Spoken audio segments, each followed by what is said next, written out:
Beloved, let's slip the hogs of war. It's your boy. Hope everybody's doing great.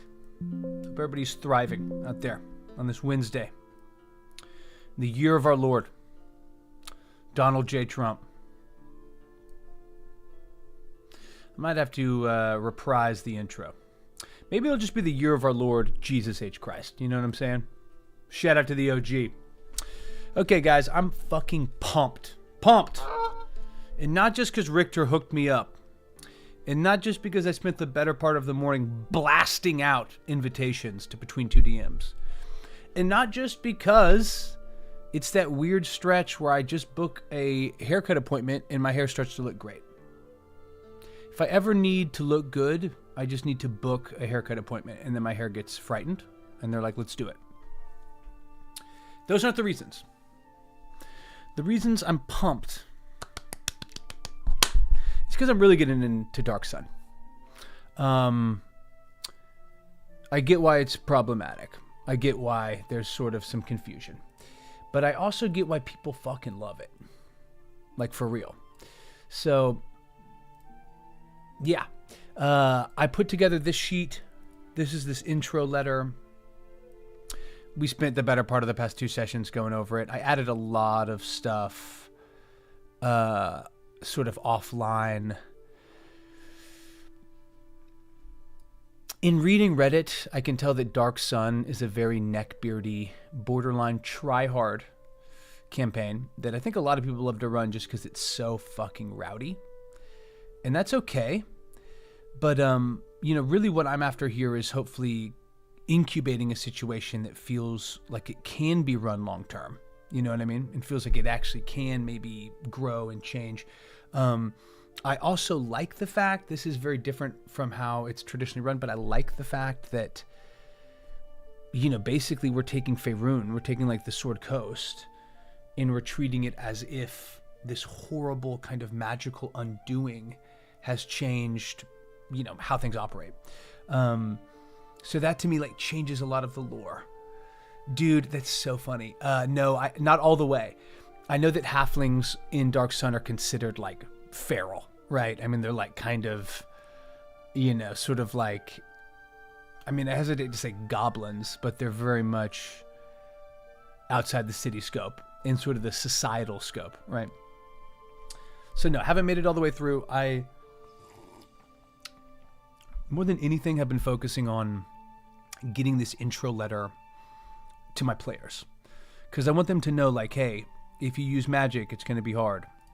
Hey, iron is scarce. The heat is fatal. The presence of the 9 hells has permeated. Blah, blah, blah, blah, blah.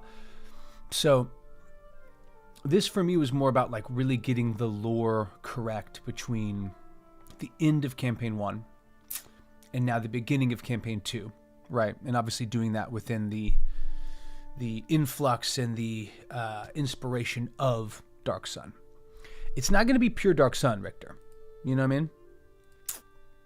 Yes, exactly. And like, dude, like, holy fuck is right. Late honk. Now, is it a huge mistake? I don't know. It doesn't feel like it. It feels compelling as fuck to me, man. Like, I'm jazzed on it. The idea of Faerun, of this campaign that we played for years and years and years, and it ends with this conflict between, the Drow and the Surface, but that is really motivated by this imbalance in the pantheons and the rising of the hells. And, within our conceit, I have the Great Loss. Which, you know what? I'm just going to go ahead and drop this into the Discord because I think it's really good. Yeah, say whatever you want, Richter.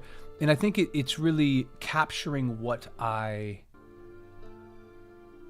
the fuck just happened? Did it just get a lot louder for you guys? That was weird. I don't know why it did that. Anyway, but I'm going to drop this into the lore because I think it's cool.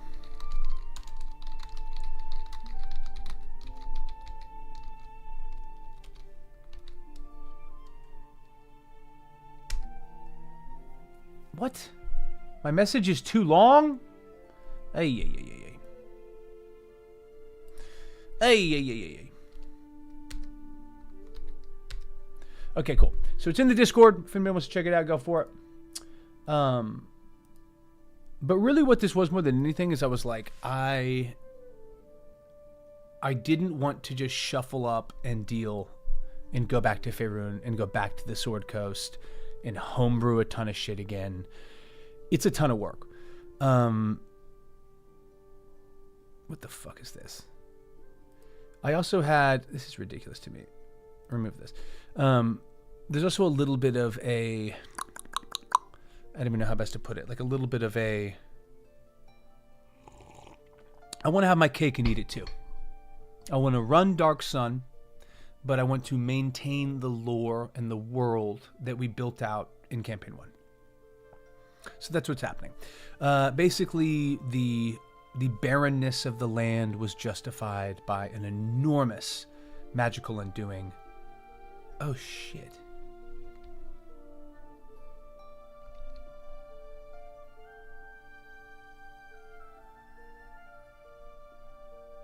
What the shit is going on? Okay, great. I don't know why this was like so weird, but we're back.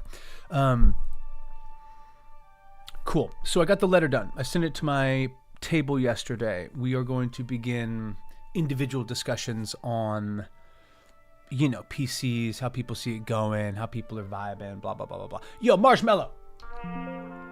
Bugles up. Appreciate you sharing that TikTok, dog. You didn't tell me you were a handsome son of a gun. You hid that from me, Marshmallow. You hid that. You hid it? I'm not sure how I hate it. Dude, Richter, I'm with you, man. This is big homebrew. I completely agree. And, you know, that's why it's important to really like, and I'm saying this more to myself, it's not going to be pure Dark Sun. Because part of what makes Dark Sun so cool, again, I haven't read all 220 pages. But there's that sense in Athas that like it has been that way forever. The Sorcerer Kings have been in power for centuries. Who are they? How did they get here? You know, like literacy and education are largely non-existent or are completely non-existent at the basic public level. And, you know, therefore culturally, like systematically across the world, there's this sense of like a bit of a dark age, you know, where education, where knowledge, where information is not really transient and is massively gatekept. So, indeed, Richter, yeah. And obviously I don't want to project, but I think that you and I are having very similar reactions, which is like, ooh, like it's compelling, it's cool, it's problematic, it's worrisome. That's why I've had to accept, like, it's going to be like skinning Dark Sun and fitting it over my campaign. And it won't be one-to-one. But I think it is going to be really, really, really, really cool. And I love the idea, because I've played it where it's 156 years. I love the idea that it's barely been more than 100 years since this enormous magical mishap, the Great Loss, undid the arcane mythal connection between Mithra and the material plane. And that this enormous misuse of magic almost had a reverse snapback effect that drained the vitality and the life from the natural world. You took my advice and leaned on the work of those who gamed before. I love this. Good things come from reusing, adapting. Richter, listen, man, you're great at this. And I think anybody that's played multiple versions of D&D, like I've played 3.5, but I was a kid, you know, not really, not as an adult, not as a, you know, with a fully functioning, like, you know, prefrontal cortex. Marshmallow, I know. Marshmallow knows his secrets, and he keeps them from us.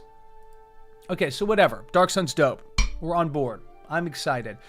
I sent this out to my party, and what I really want to focus on today is an aspect of Dark Sun that, to me, is really fucking cool. They call them themes. It's kind of an awkward name, in my opinion, because a theme, I don't know, whatever. But you have class, you have background, right? That's normal for 5e, but there's also going to be, a fair amount of backstory the party will bring. Knowing my party, they're going to bring a shitload of it. That's awesome. I love it. But what themes are intended to be in Dark Sun are almost like a version of a class and a background. They do give you mechanical advantages. They also give you a little bit of a clearer kind of narrative role and history within sort of the loose society of what remains of Athas, of this Sword Coast. Also, Richter, I think you'll love this. Because the Drow kind of took over and won, the lush forests and deep plains of the north have been bathed in alternating darkness and scorching heat since the Great Loss and subsequent signing of the Dark Truce. The swath of land beginning in the Dissaran Valley upward, the Great Sword Coast of Faerun, was dubbed Athas, meaning dust in the Drow tongue. An appropriate name, given the cracking sands and barren valleys that have come to dominate the landscape there. That to me is fucking cool. So now we have the sourcing on this climate change, the sourcing on the lack of magic, but we also have a little bit of like homebrew lore as to like where Athas comes from. You know what I mean? Yeah. Oh, fuck yeah. I mean, it is a pay-to-play scenario, but it is also $10 cheaper than I normally charge per player. We're also running the Journey to Sundabar, which is completely homebrewed within the world of Faerun. It's an awesome, awesome arc. Be super duper fun. 2025 too. Let's fucking go. All right, Richter, let's do it. So I'm going to drop this in real quick just so y'all can see it. So this is actually the 4th edition Dark Sun. This came out in like 2009, something like that. And I'm using this for the most part because I think it does the best job of like modernizing some of the problematic aspects of Dark Sun while also, how do I say this? Like also keeping it closer to 5e rule set. Obviously 4th edition was like a fucking mess. A nightmare. But there is, amidst the overly crunchy rule set, some really, really cool like mechanical aspects in there. So this right here that I'm showing you, I'm going to pull off in a second, but this right here are the themes that are provided in this Dark Sun 4th edition, right? So I'm going to pull that off just because I'm going to be kind of, looking at it and then adding it here at the bottom. But I want to give that as reference, and then I also want to give this... Oh my God, shut up. Dude, when did that happen, Richter? When did you return that? That's ridiculous. So this is the majority of what I'm using, right? This 4th edition. But I'm also using...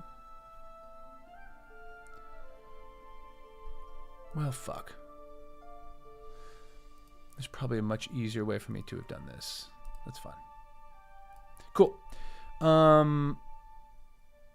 me just pull it over here.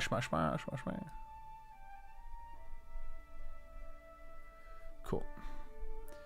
So there's these things called wild talents. Here we go. Now what you're seeing here is essentially the week after 4th edition came out. Oh my God. So Richter, were you just like off it? Was the idea that you basically were like, yo, I'm not going to do this. Like, fuck this. I love that. You're like, I immediately returned it. I'm going to get to that chat in 1 second. Part of why I'm reskinning 4th edition is because this gentleman, I forget his name. Let's see if it's up here because I do want to shout him out. Under the fan content policy, ship it up. Maybe it's at the very bottom. Come on, dude. Give yourself a little credit here. Okay, whatever. I have this guy's information somewhere. He did a good job. He did this years ago. But the wild talents are pretty frequently what I've seen used to replace the themes in Dark Sun. And to me, it's just not fucking cool. Like, roll a d20 And I like the fact that, like, you know, you can potentially change them and move them around, but like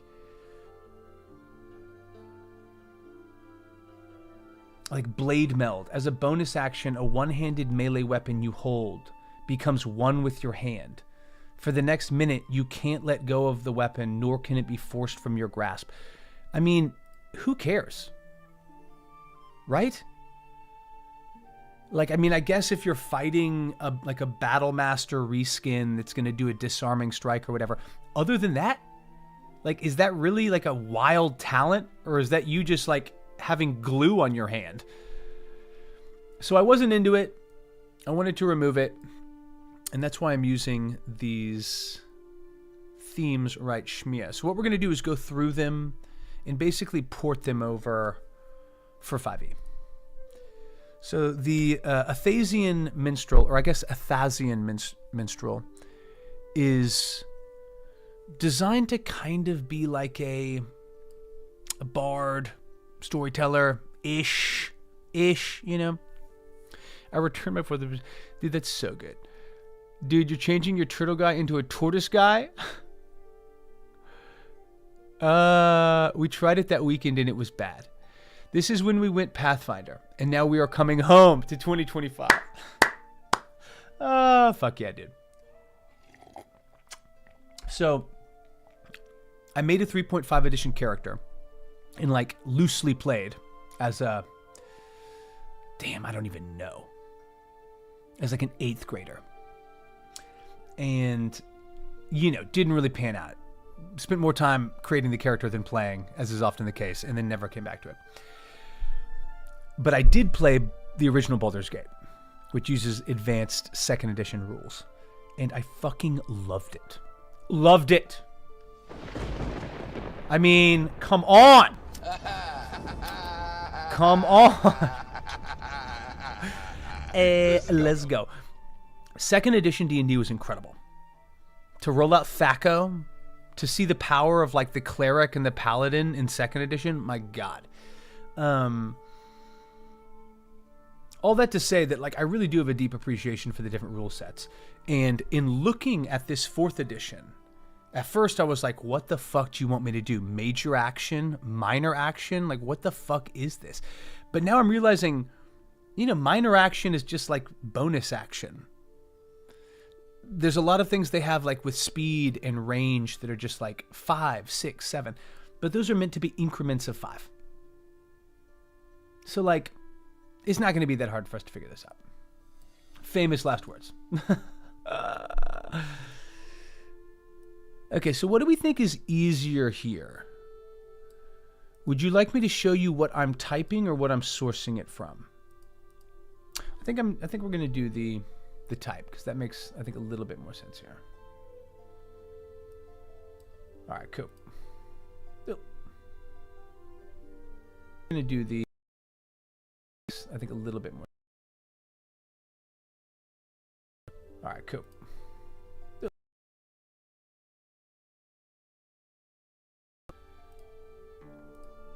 me just pull up the actual PDF, because I think this will be a lot easier.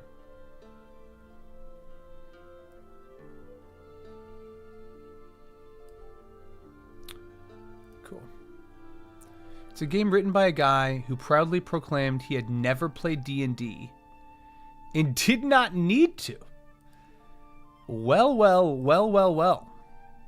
Those are extremely, I mean, that's kind of what we're seeing going on in Capitol Hill. That is hysterical to me.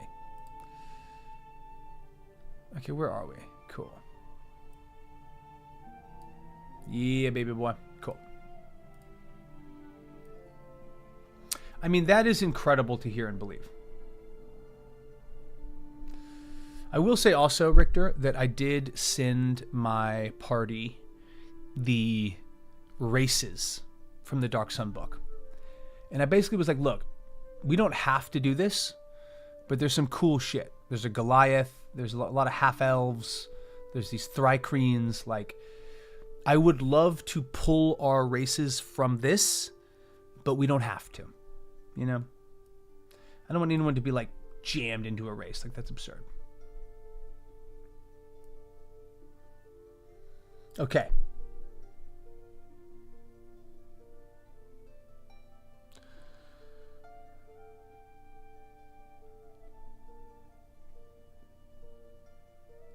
Cool. Wow, this is incredible.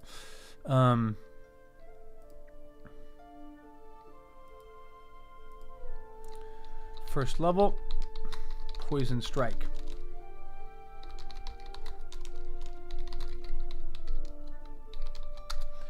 So this is action to... You know what? I'm going to make this a bonus action to, like, action. Draw palm over blade and loose poison across it.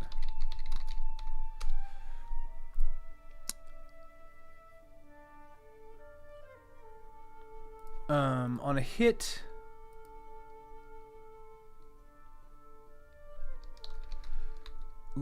how long does this last? So level 11, it becomes, okay, great. This is what I like. +5 poison until the end of your next turn. If the target willingly moves more than 2 squares or makes an attack, it then falls prone and is immobilized until the end of its next turn. Like, what? How aggressive is that? 4th edition D&D was on some other shit, frankly. I'm on some other shit. Richter, I really truly respect that it lasted a week for you. You're like, this is how long we're going to do this. We're going to do it a week.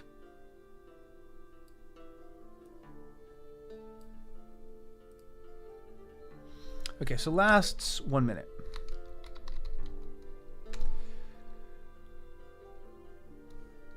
Cool.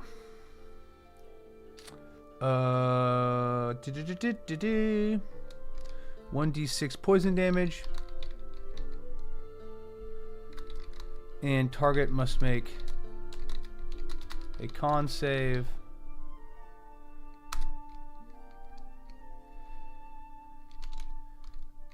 Against your spell save. DC. Using the ability you use to make the attack.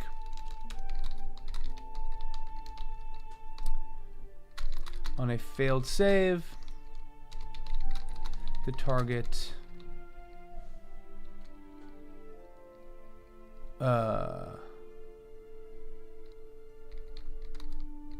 falls prone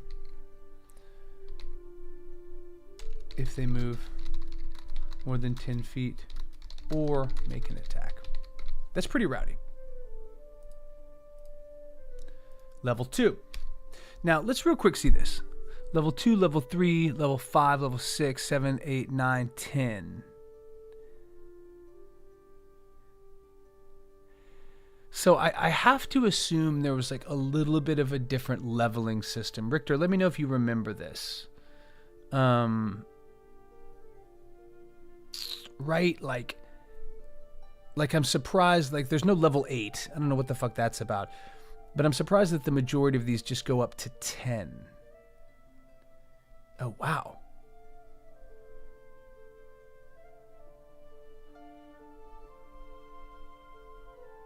Interesting, interesting, interesting. So these are all... This is very strange. I'm not exactly sure the best way to do this. 4th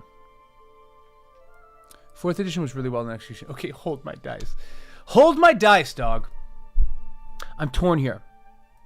I'm a little bit torn. Let's just read through them and see what we like. Level 2. You've learned how to keep a weapon completely hidden. Actually, I thought this was cool.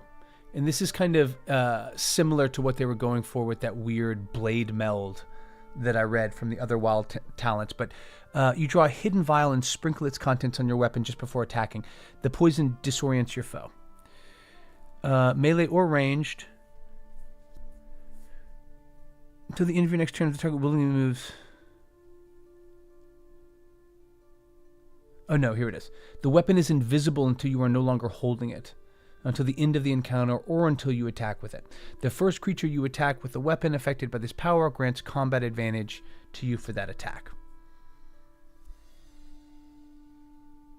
It's cool, I think. So level 2 will just be concealed weapon.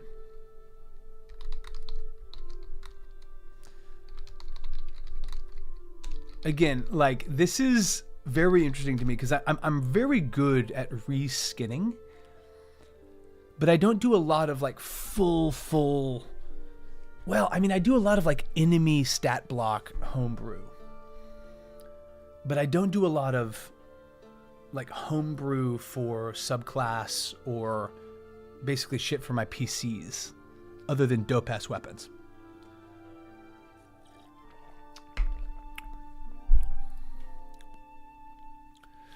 You got powers in blocks, like 1st through 4th level.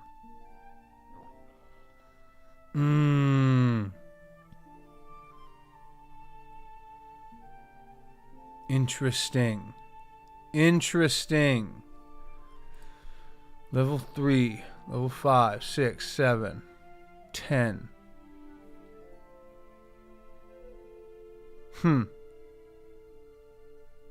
This is very weird. Let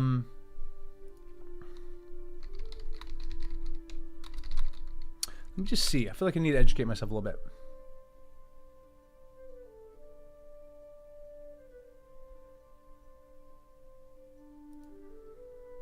Psionic Shadow. No. Okay, let's just homebrew this shit. Bonus action. Sprinkle a vial over a weapon.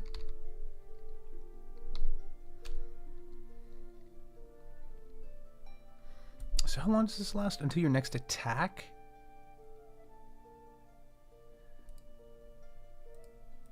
Advantage on your next attack. Okay, I mean, that's pretty cool. Like, that has a purpose and a place. So this is another one that's like poison damage, a splash of vial with a lethal venom that cripples.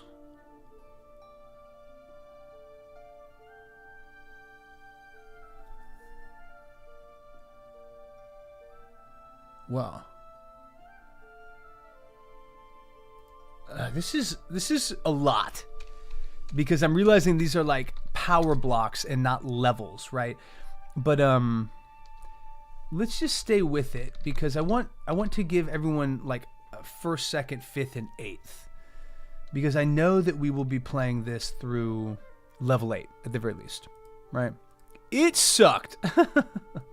Yeah, it seems like 4th edition was exceedingly crunchy.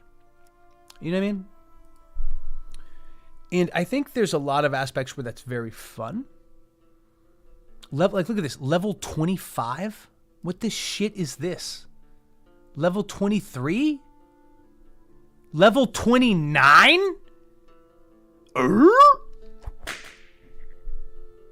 Okay, Richter, you're officially on fucking notice. What the hell is this?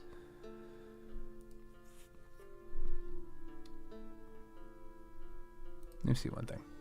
Melee or ranged? Great.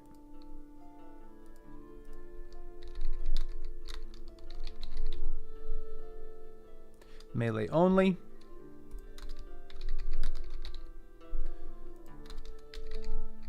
Dope. So 5th level action.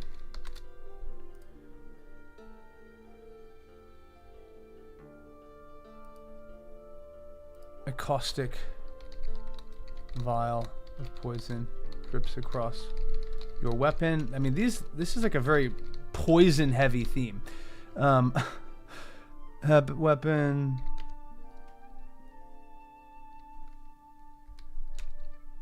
(1d6) poison damage. Target's speed is halved on a hit.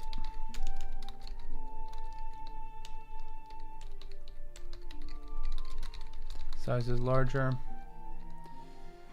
What's the other one? And then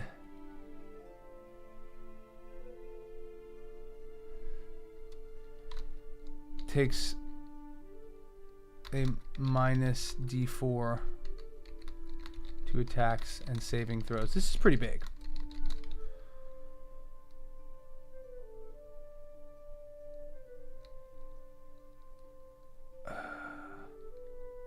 Till the end of its next turn. Cool. Okay, so then let's just look at this. All this is just like poison damage, poison damage, poison damage. Your invenom weapon with the lethal poison is exceptionally difficult to shake off. You survive its touch. First time a target takes an ongoing poison damage. Like, what is this?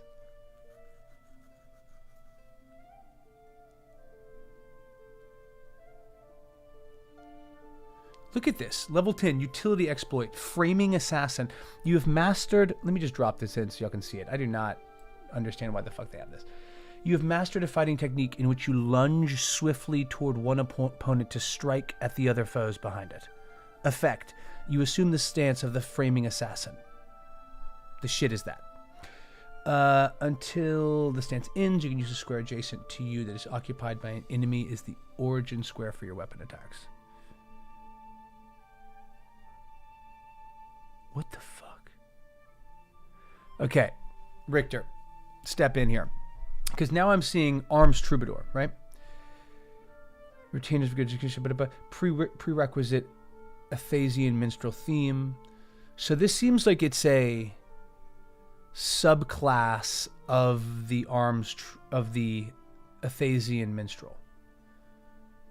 And then this is the other one, Unwelcome Guest. Yeah? That's weird as fuck. So we'll just say that at levels 5, you make a choice. Right? Let's just do that. Hey, first and second edition, you had unlimited level advancement. Really? Now that I had no idea about. That to me is absolutely like buck wild. Unlimited? I love that my party played for 4 years and did not quite make it to level 20. Yo, that's on me. That's on me. All right?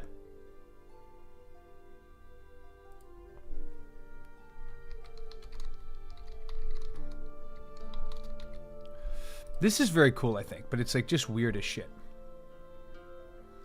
So either Arms Troubadour...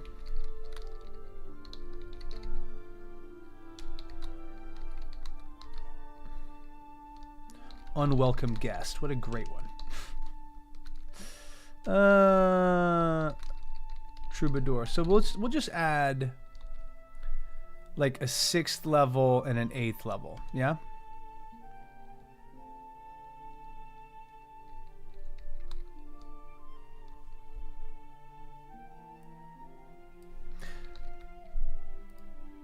Sixth level.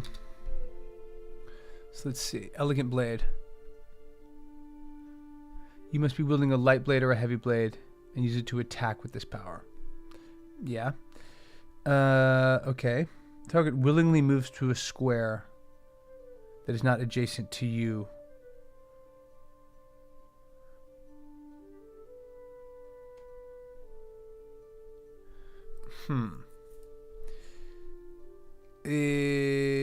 Okay. Elegant Blade.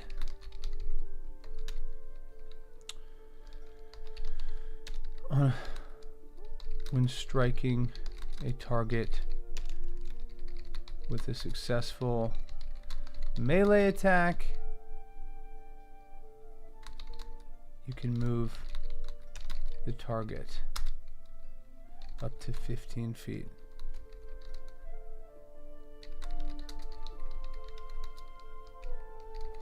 If this would cause the target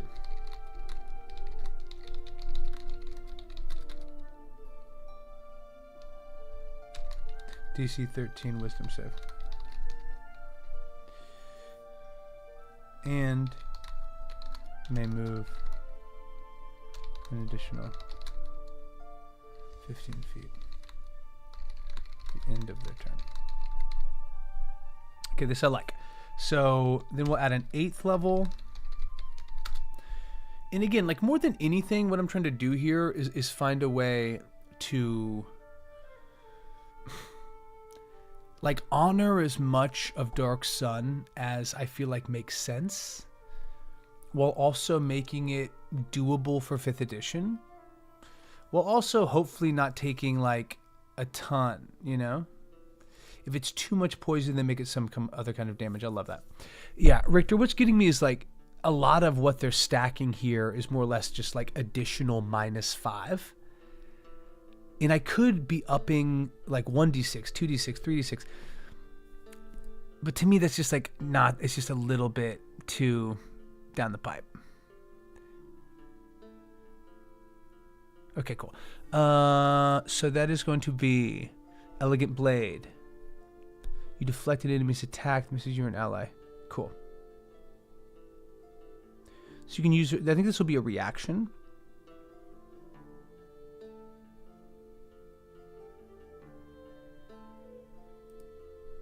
Cool. I like this. I like this. The, because all we're doing here is like just taking shit that we like and, you know, making it our own. When a hostile creature targets you or friendly creature, what is it, within 5 feet? Okay, great. Within your melee range, I think is what it is. Your melee range. And force the hostile creature to attack a new target within its melee. Cool, I like it. So Arms Troubadour, and then we have Unwelcome Guest. Unwelcome Guest, I think is cool. I don't know what it does, but I feel like that name is extremely rowdy. It's like, oh shit, it's Brian. Oh fuck, no. Oh shit. Like I feel like in Athas, no one's having dinner. I feel like you're just like eating crusts of bread in the dust. You know what I mean? I've never been. I don't know.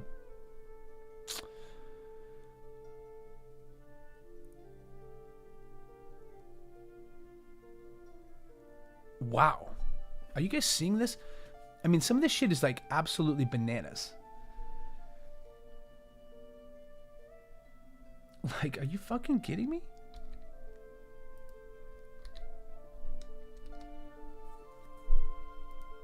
Like, look at this. When you spend an action point to make an attack, each target you hit with that attack is immobilized and grants combat advantage until the end of your next turn. It's crazy. All this shit's like poison.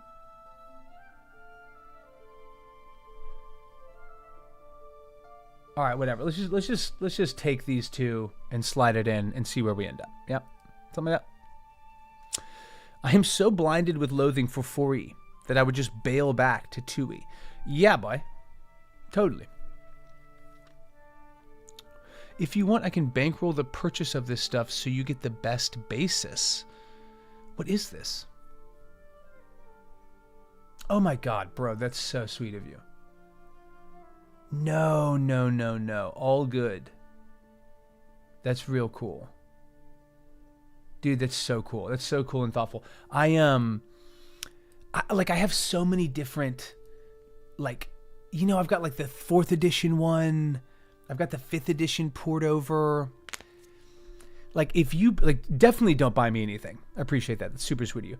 But if the, like, in your experience, do you think it would be easier to port over these themes from 2nd edition? Because I've already looked at the 5th edition Dark Sun. I don't think it works well. It is PDFs. Got it.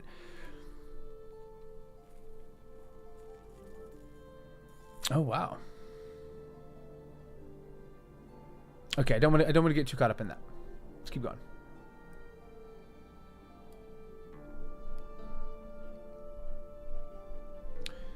Shit. Great. Cool. Let me just get to where we were. Okay, so Noxious. Unwelcome Guest. This be 6th level. A light wound bellies the virulent poison you just introduced. Ability modifier till the end of your next turn.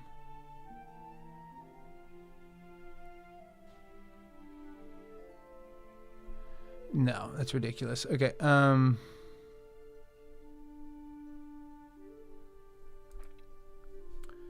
unwelcome guest. Pernicious poison. I mean, I gotta be honest, like, this is a little, like, it is repetitive, but it's hard to feel, like, I'm just gonna get these down and then worry about balance some other time. Yeah, you know what I mean? I would go 2nd or 3rd edition because thematically and lore-wise will port the easiest in my opinion. Okay, Richter, how about this? Are you able to find, like, I don't want us to have to buy this. You know what I mean? So, like, do we have the PDF somewhere? Like, I'm sure there is. Dark Sun PDF, 2nd edition, right? Like, so, like, we've got this.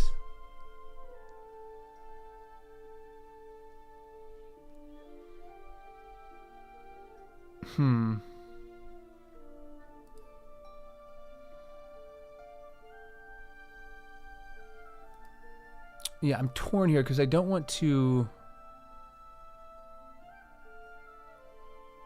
It's badass. I mean, like, drive-through RPG is awesome as well. You know, like, it's really, really badass.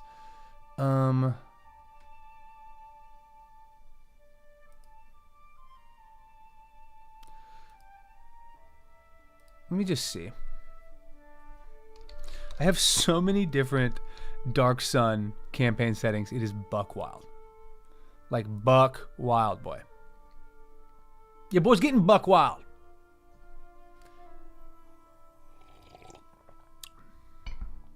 You know what we did not really dive into enough today?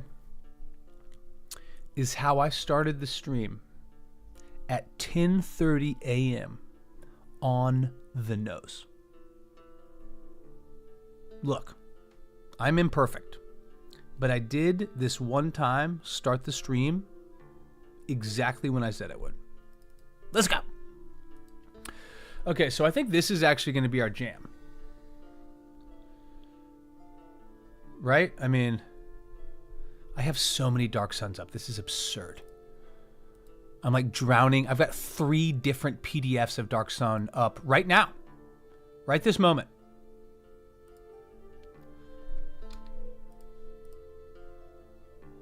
Okay, let's see. See what we think about this. Alignment, races, scores, equipment. Oh shit, where are the themes, yeah? This is old school, dude. Yeah, I love how elves are like these marathon runners. Okay, races, we don't care. This is pretty deep.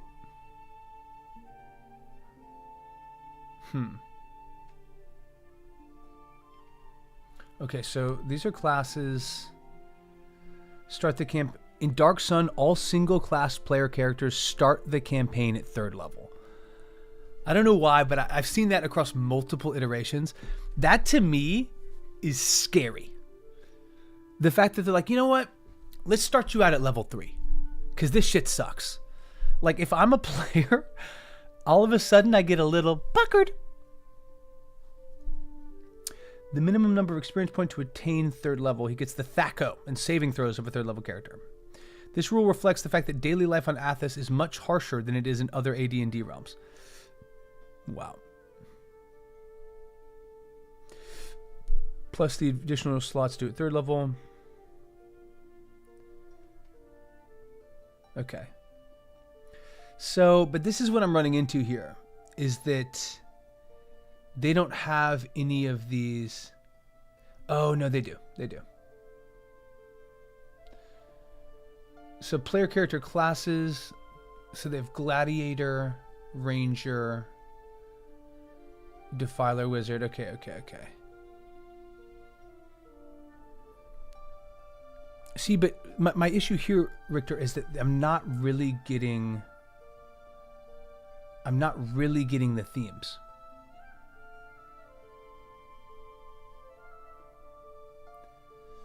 Like, I'm loving this. This is very helpful. But I'm not really getting the themes.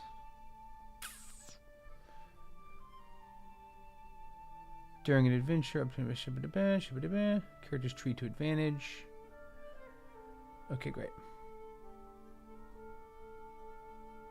This awesome, like, truly looks rad. Water find, yeah. A lot of shit on finding water. A lot of concern over how much water there is.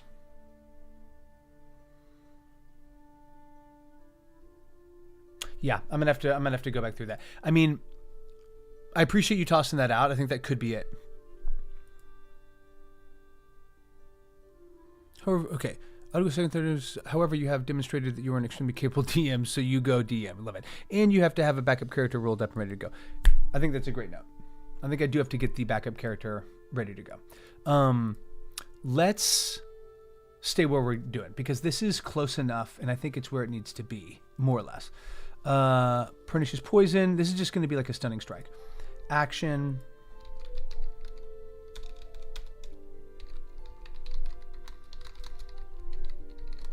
Or hit. You engage the poison in pointed fashion. The target must make a con save against your spell save DC and be stunned on a failure. Great. 8th level. Burning Venom.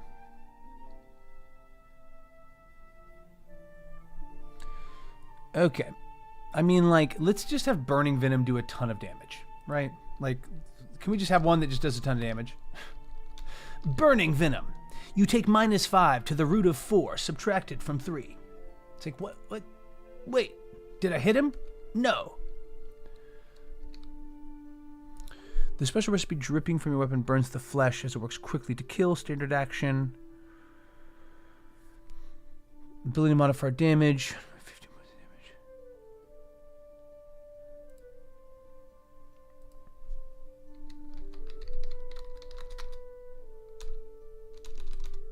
Bonus action.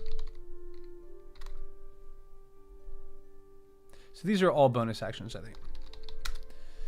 Bonus action on a successful hit. Your poison blade flames with fury. And you deal an additional 46? Let's say 5d6. Okay, I like that.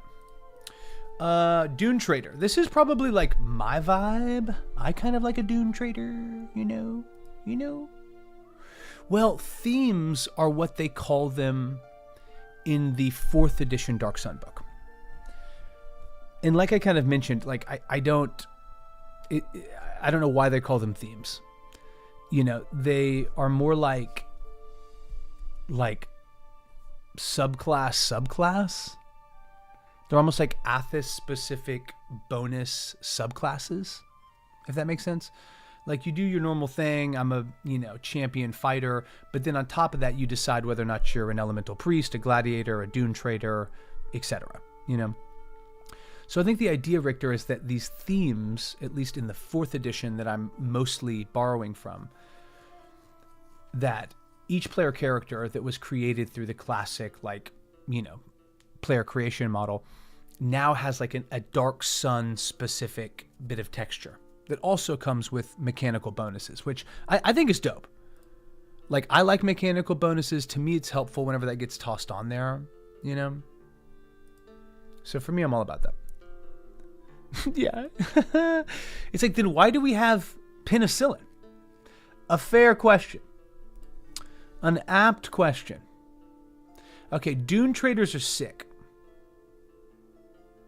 Look at this. Dune Trader trades. Like, what? Look at this right here. The fuck is this? You seen this? Secondary traits. Leader. Power source. Martial. Granted power. You gain the quick formation power. Now, I'm just sort of curious. Let's see what the fuck this is.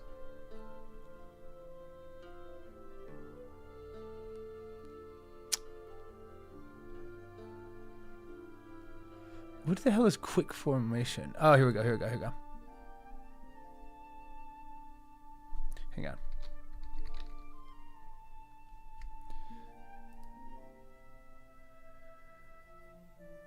Yes, here we go.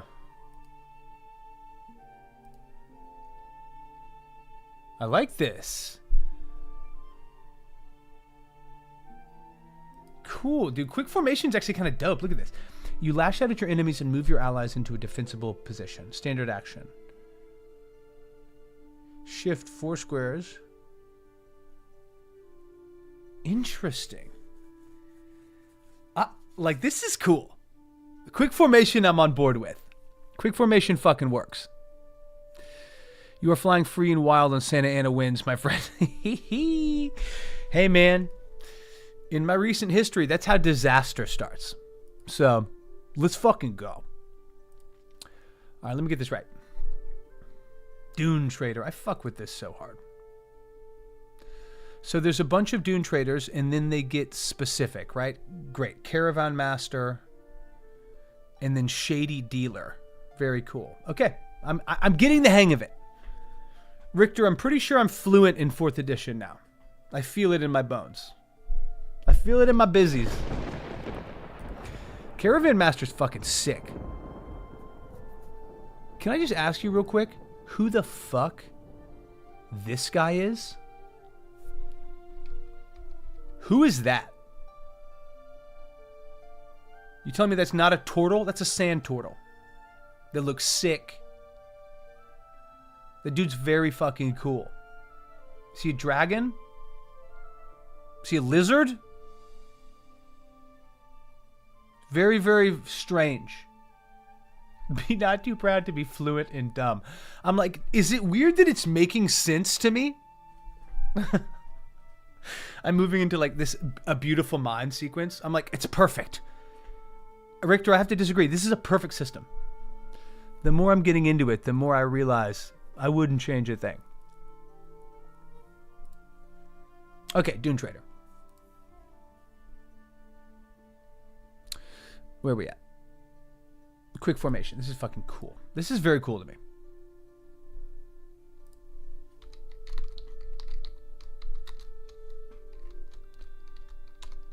Quick formation. Action.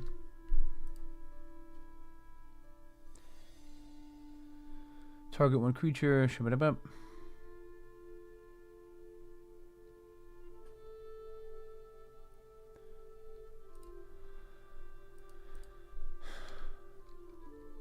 When you make a weapon attack, a melee or ranged attack, you can also either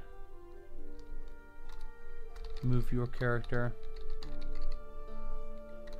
25 feet or wait, 4 squares, so 20. Okay, great. Move your character 20 feet or each ally within, is it 25 feet? Cool. This is, I think this is fucking rad. 5 feet can move 10 feet as a free action. That's fucking rad. It's very weird, but whatever. Second level, utility exploits. I'm liking being exploitative of the desert, my friend. Only of the desert. That's a dragonborn with a shield on his back. Do we know for sure? Could be a turtle, big dog. That could be a strap that's holding on his tortoise shell. Richter? I am open weeping over here. What happened to Carpe? Dude, he got into 4th edition. He got into 4th edition D&D and he never came back. It was brutal. No, we never saw him again, dude. We never saw him again. He was gone. Ooh. Wait a minute. Look at this. Are you guys seeing this? Look at the second level. Slick Negotiator. That's fucking awesome. You don't let a gaffe sabotage your negotiations, moving on as if the misstep never occurred. Free action. A free action? Wow. Me gusta. Wow. Oh, wait a minute. This should be called Slick Negotiator. Slick Negotiator. Free action. So you or an ally make a... If you are the target, you get a +2 bonus to the skill check.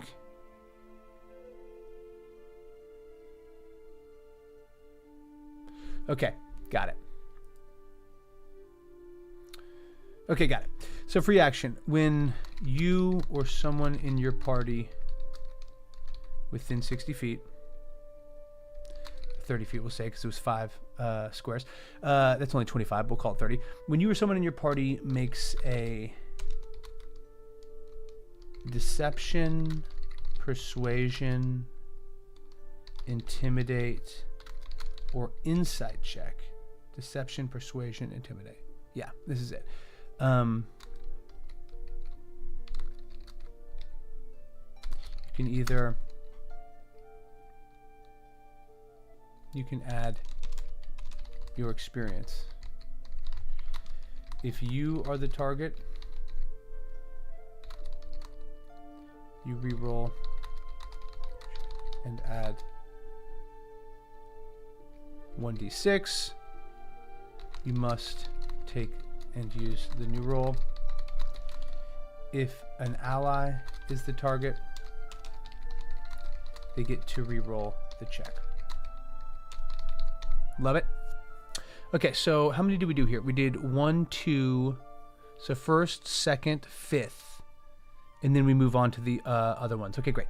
So let's do the 5th here that everyone gets for free. 5th level.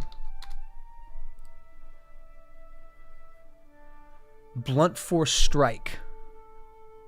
Your weapon strikes with a satisfying crunch, leaving your opponent unable to defend itself. Hey, yo, just make sure you come back, Richter, for the love of God. So, daily, martial, reliable weapon, 1 action.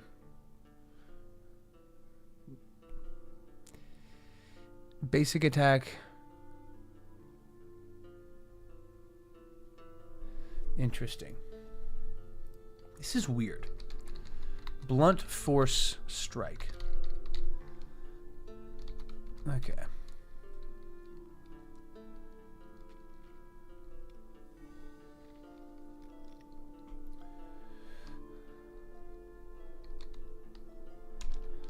On a successful attack roll,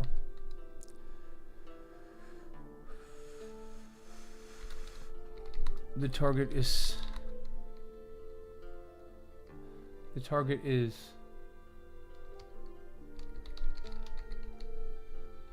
until the end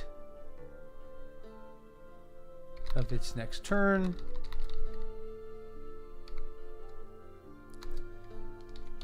Additionally, you can make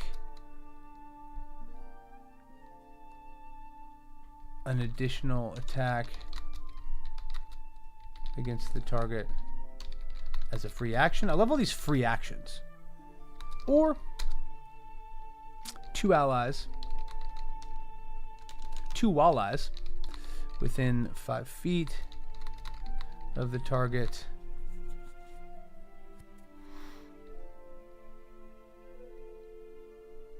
Okay, never mind. No. Within 30 feet. within 30 feet of you can each make an attack against a creature that is not your original target. Okay, that seems very specific and weird, but I typed it out. I took the trouble to type it out, and now it's been typed. Man, I'm really getting the feel that 4th edition was like a lot of homework. Mucho homeworko. That's cool, though. I like it. I fuck with it. I fucks with it. Okay, so now we get into the level 5, right? So cool. This is going to be very fun. I'm realizing that, like, you know, maybe I don't need to type all of these out until I know exactly what my party's going to choose. But I think at minimum, this is a good way for me to kind of get a little bit familiar with some of the mechanics I'm porting over from 4th edition. It is hilarious to me that I'm using 4th, as it is extremely difficult. Quick defense.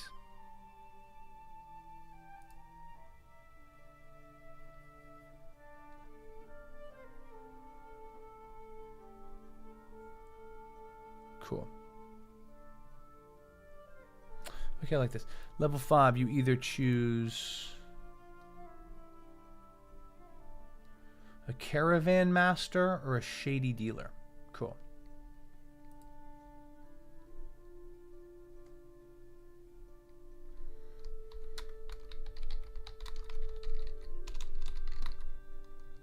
Or, what are they?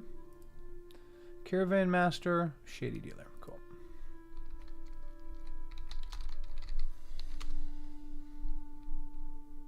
Cool.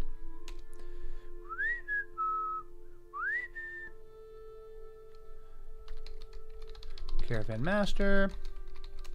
So this is level 6. Yeah, so I do 6th and 8th, right? Cool. So 6th.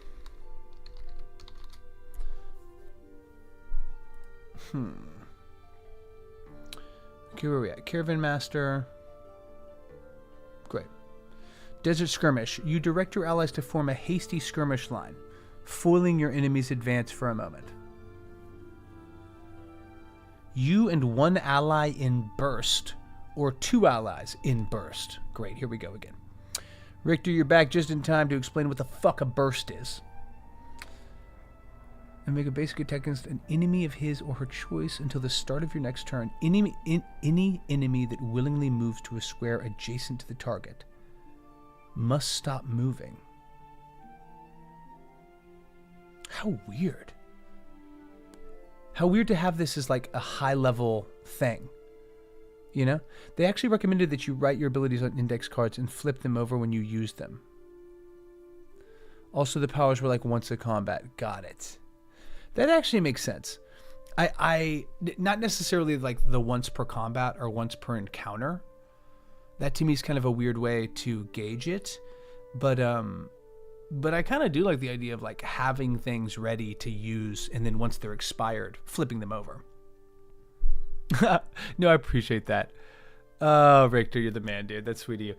You're clearly gleaning some great stuff. I mean, I wouldn't do it. I mean, I would never do it. That's funny. Now, appreciate you, man. Thanks for being here to interpret. Appreciate all you legends coming through. I mean, honestly, it just feels good to get back in a groove of prepping. We're going to start this campaign the 3rd week of February, so like 3.5 weeks. And I'm just pumped. Like, I'm pumped to run another campaign, but like I think the spirit of Dark Sun, like kind of a fallen world, you know, a survival at any cost type situation, that I think is very cool.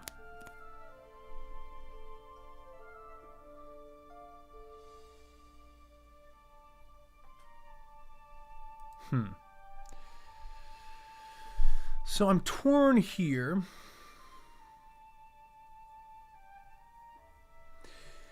Whenever you make an insight.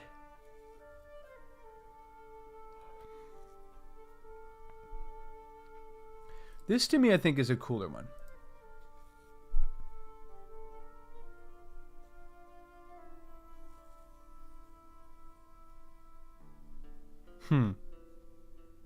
Okay, so Desert Skirmish. I think this is cool. We can make this happen, I think.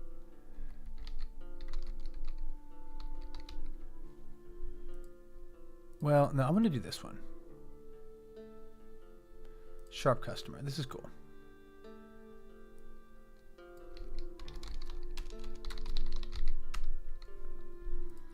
Whenever you make an insight check or perception roll, make an insight or perception roll, you roll at advantage. That one's just like simple, clean. I like the fact that it's out of combat. Also, okay, great. That's cool as well. Also, you never grant advantage in combat by being flanked. That's cool.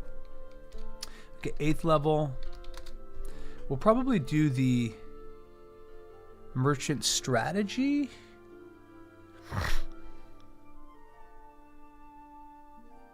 All this shit of like shifting speed and like moving out, like, you know. Man, I don't remember what I was saying I was torn about. That I don't remember. Not from 4E, hell no. I appreciate that, Richter. Yeah, no, I'm pumped, man. Like it's really starting to click into place. You know what I mean? And I think especially with the way that campaign 1 ended, I think the idea of now the party coming back to like a ruined world, I think that's really fucking intense.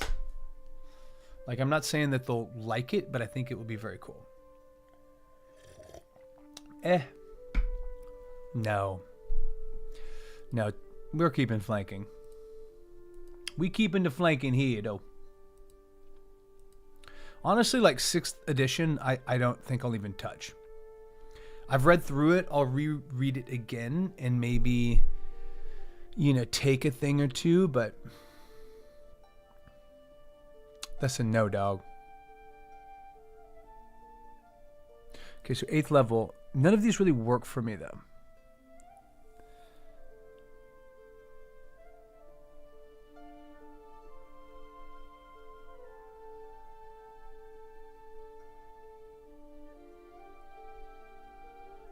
Okay.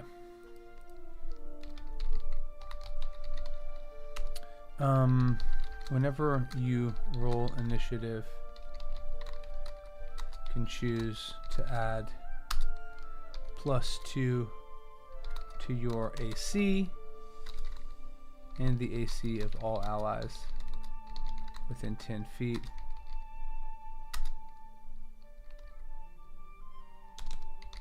For 1 minute.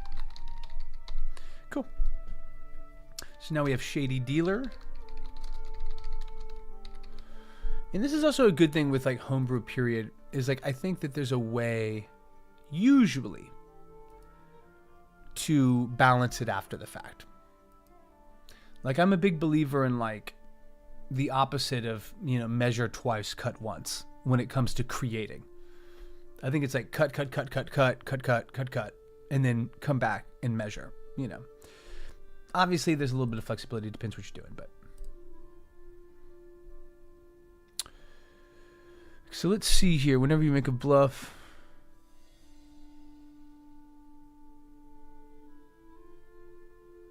Rope the mark.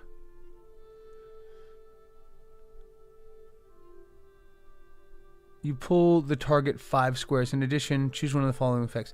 Either you make an at-will melee attack with combat advantage against the target, or 1 or 2 of your allies can make ranged attacks against the target as free actions.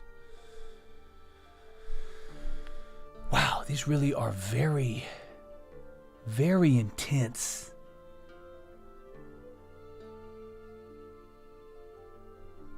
Okay, we'll go rope the mark.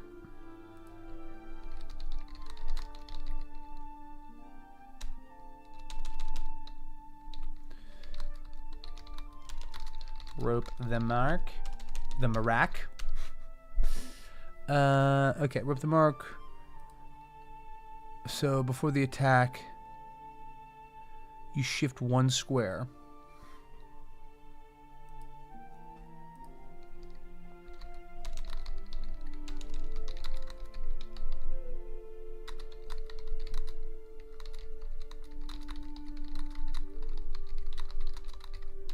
Enemy. You can lure an enemy target up to 25 feet towards you. You then either make a free attack against the target, or 1 or 2 of your allies can make ranged attacks against the target. I don't know why I like that it's like either you do a melee or the party does ranged. For some reason, that to me seems like very cool. You're not going to play with 2025 rule set. Is that 6th edition? Because likely no. More just like, I mean, I think 5th edition is great. The majority of what I read for 1 DnD when that came out, I think last year,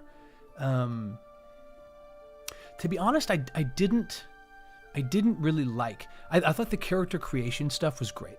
I thought like the flexibility of, you know, different backgrounds, different racial abilities, like moving ability scores around. That I think was awesome because, you know, the more like flexibility we have to kind of bring a character to life, the more fun it's going to be.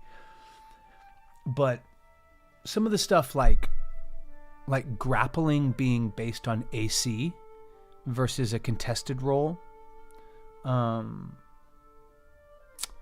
There was some other things. Oh yeah, like the fact you can't crit on magic. That one needs to be added. You cannot share squares with anyone. Hey man, we share in squares. Wait, I don't know what you mean by yes. You can lure a square not occupied by an enemy. Not adjacent to an enemy, I think is what we'll go. Adjacent. Okay, so that'll be 6th, 8th level.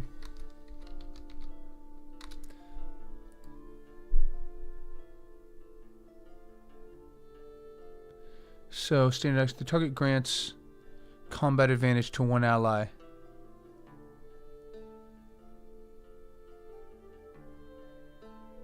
Cool.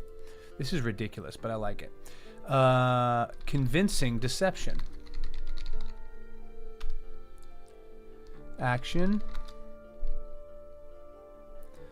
The target grants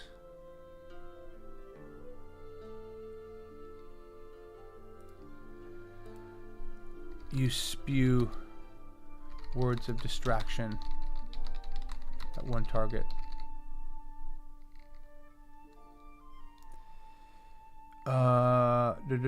Until the end of your next turn. Cool.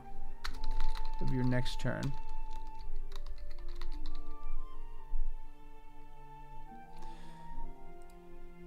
And target grants combat advantage. Great.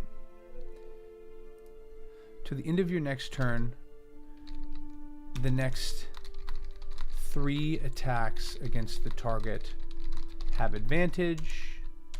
I'm sort of just like interpreting it between the lines here. In addition,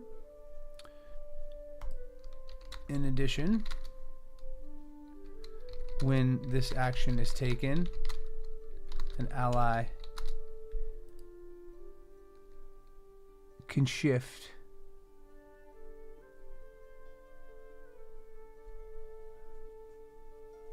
Okay, cool. In addition, when this action is taken, an ally... Make this a bonus action. Till the end of your next turn, the next 3 attacks against the target have advantage. In addition, when this bonus action is taken, an ally can move up to 15 feet as a free action. All these free actions got your boy feeling a little bit, oh my gosh. Applied Ruin. Thank you so much for coming through and getting blocked. You have been blacked. You've been blacked. 2025 is 6e, except it's not. Just a tune-up of 5e. We were playing Tyranny of Dragons with the 2025 rules, and there are some things different, but so far nothing that we have seen is wrong. I love that. So wait a minute, Richter. I did not ever look at the 1D&D stuff. So, like, I'm so sorry. Like, when 1D&D came out, I started calling it 6th edition, and I thought that was sort of norm. But are you saying that there is now a different reprise of updated rules that they're calling 6th edition? And if that is the case, what happened to 1D&D? That's my question for you, my friend. Okay, this is cool. So Shady Dealer's there. We're done. We've got it. Elemental Priest. Awesome. Cool. Let's do Elemental Priest. Or you know what? Let's do Gladiator, because Gladiator looks fucking cool. Wow, Rainbringer. That's a very cool one. Okay, Gladiator. Great. I just want to do this. Now, wait a minute.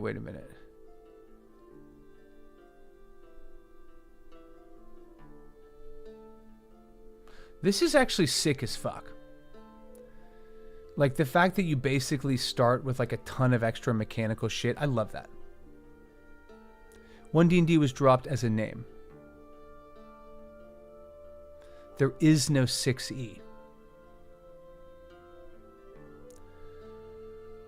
But you just said 2025 is 6E, except it's not. Just a tune-up. So is 1D&D out? And now we have a different replacement rule set coming? Shah?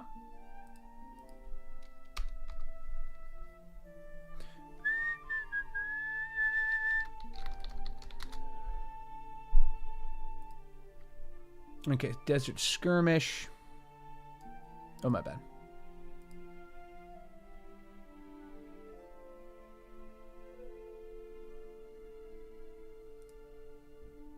Oh, this is the wrong one. Sorry. Here we go. Here we go. There it is. Wizards has been adamant that 5e 2025 is just 5e but edited. Very cool. Dude, this is... I don't know how this is news to me, but it is. Wizards has been adamant that 5e 2025 is just 5e but edited. Well, 3.5 was fucking awesome. So that's actually kind of exciting. So Richter, does that then mean that 1D&D, the rule set that they rolled out last year, is that kind of out? And they're basically like, hey, okay, we heard you, we're scrapping it. Now we're doing 5.5. But it does feel like more of a 5.5. Okay, gentlemen. D&D 5.5 edition 2025.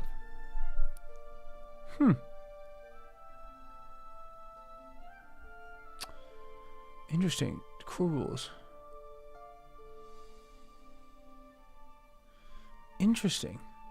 Okay, I'm just gonna have to go back and look at that. I just didn't know. But let's get the Gladiator down and then we'll be rocking here. So first level, Disrupting Advance, Standard Action. Damn, these are really fucking rowdy. These are very crunchy, man. These are very, very gone, thrown away. Let's go. That's great news, dude. I really didn't fuck with 1D&D. It seemed very watered down, and it seemed even safer. You know what I mean? It seemed even less dangerous than 5th edition. Which is players are very strong. Okay, so On a weapon attack that hits, you push the target up to 10 feet. Cool. You push the target of the attack back 10 feet. The target and all allies of the target within 10 feet have their speed reduced until the start or end of your next turn. Till the end. Wow. Damn. Pretty cool.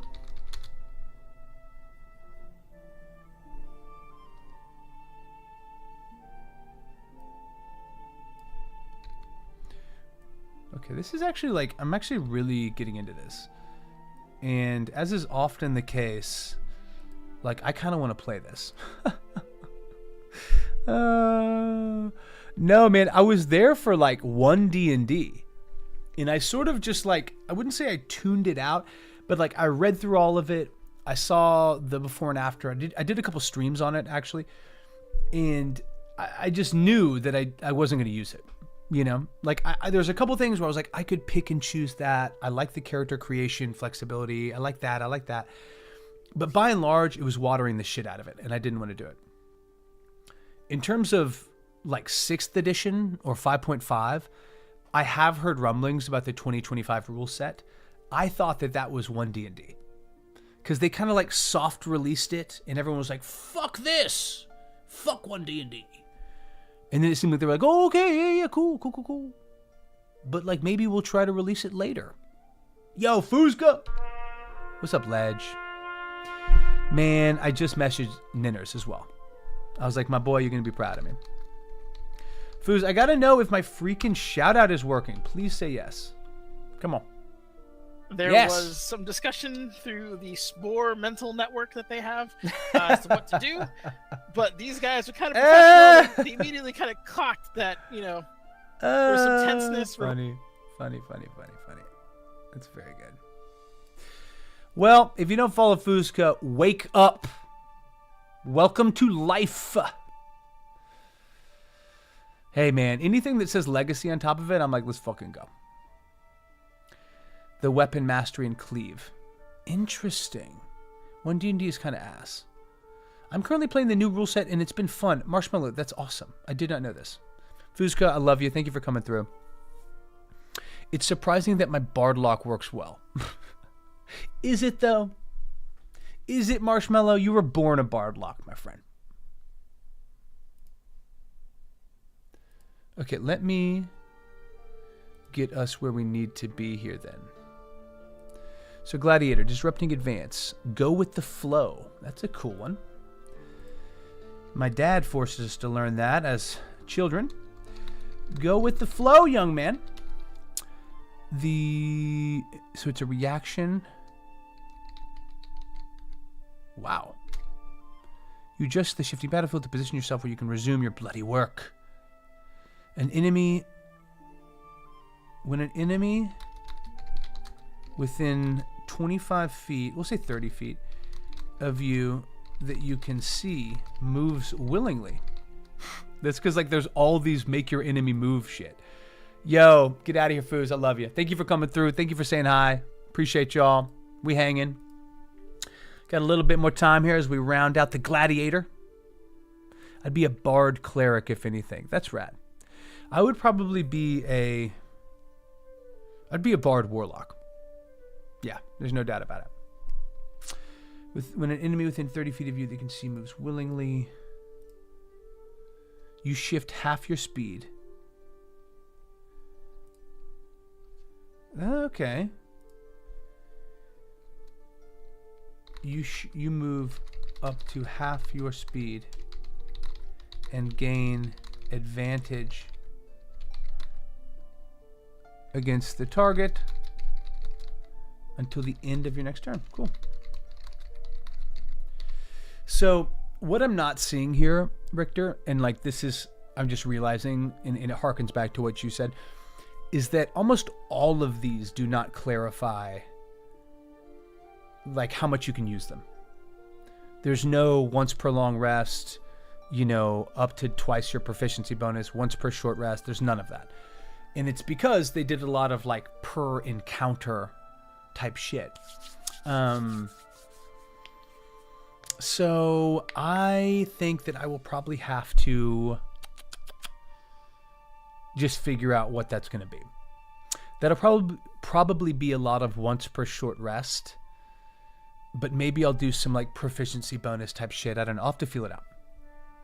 Okay, so go with the flow. And now let's do the 5th level, which is the Infuriating Challenge. Ooh, this sounds rowdy. Hey man, if you're getting mad, you're not doing it right. So this is an action. Target grants combat advantage to you until the end of your encounter. Wait, this is crazy, but wait. So, action. You make a furious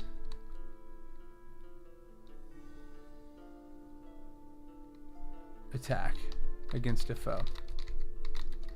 All attacks on this turn are at advantage